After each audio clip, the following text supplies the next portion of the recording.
Hi అండి, welcome to tapasya channel. ఈరోజు మీ అందరికీ తిరుపతి చిరుసంత అనే చిన్న కార్యక్రమానికి నేను అటెండ్ అవ్వడం జరిగింది.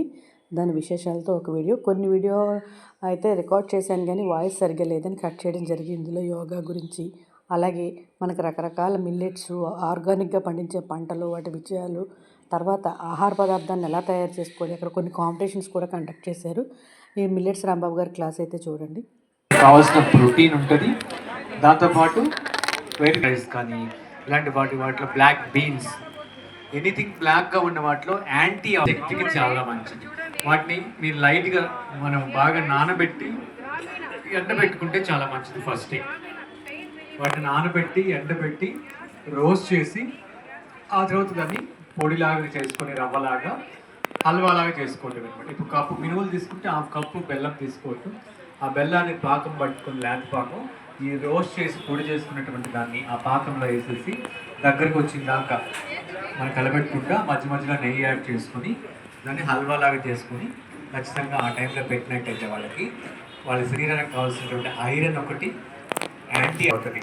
ఎస్పెషల్లీ మెన్సెస్ అయినప్పుడు, అంటే మన సైకిల్కి వచ్చినప్పుడు నడువు నొప్పి కానీ లేకపోతే కొద్దిగా పనిచేస్తుంది.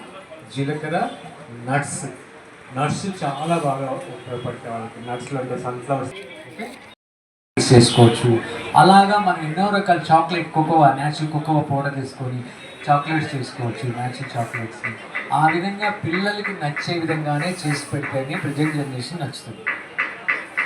వీలైతే రేపు ఇవన్నీ చూద్దాం. ఇలా చాలా రకాల విషయాలు సార్ దగ్గర నుంచి తెలుసుకోవడం జరిగింది. అలాగే మన శ్వాసకోశ సంబంధించిన గురువు గారు భస్త్రికా ప్రాణాయామాలు, అది దాని రసం ఎలా చేసుకోవాలి, ఇంత రసం మనం తాగామంటే లంగ్స్ లో పేరుకున్నటువంటి కఫం అంతా కూడా, అంటే న్యూమోనియా అంటే కదా, ఆస్తమా, న్యూమోనియా, ఇవన్నీ కూడా కఫం పంచగైపోయి అలాగే మన నోటి ద్వారా అగరత్తులు అవి కఫం అంతా కూడా విత్తనాలు, మనం న్యాచురల్ మనకు వచ్చేవి వెల్వెట్ బీన్స్ ఇవన్నీ కూడా, అలాగే కొబ్బరి సంబంధించిన పదార్థంతో, అదే కొబ్బరి చిప్పలు అంటాం కదా, ఈ వీటితో మనకు కొన్ని కంటైనర్స్ కూడా, అంటే కప్పులు అలాంటివి కూడా తయారు చేశారండి. రకరకాలు గో ఆధారిత ప్రొడక్ట్స్లో మనం ఏదైతే మనకి, అంటే దోమలకి ఉపయోగించుకునే అగరత్తుల దగ్గర నుంచి ఉన్నాయి. అలాగే కాంటాక్ట్స్ నెంబర్ కూడా మెయిన్ వీడియోలో కవర్ అయ్యేలా చూశాను. మీకు ఎవరికైనా కావాలంటే వాళ్ళని కాంటాక్ట్ చేసుకోవచ్చు. అలాగే 4-5 స్త్రీలు కలిపి వ్యవసాయం చేస్తున్నారటంటే, ఇంకో వీళ్ళందరూ వాళ్ళే ఆర్గానిక్గా వ్యవసాయం చేశారు. వీళ్ళ మాటలు పాపం మాట్లాడారు, కానీ సరిగా రికార్డ్ అవ్వలేదు. చాలా రష్గా ఉండడం వల్ల వాటిని కవర్ చేయలేకపోయాను.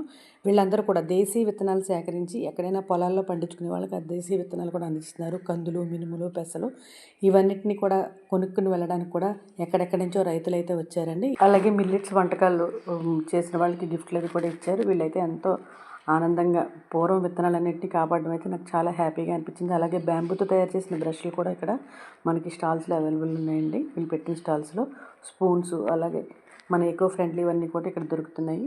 Thank you.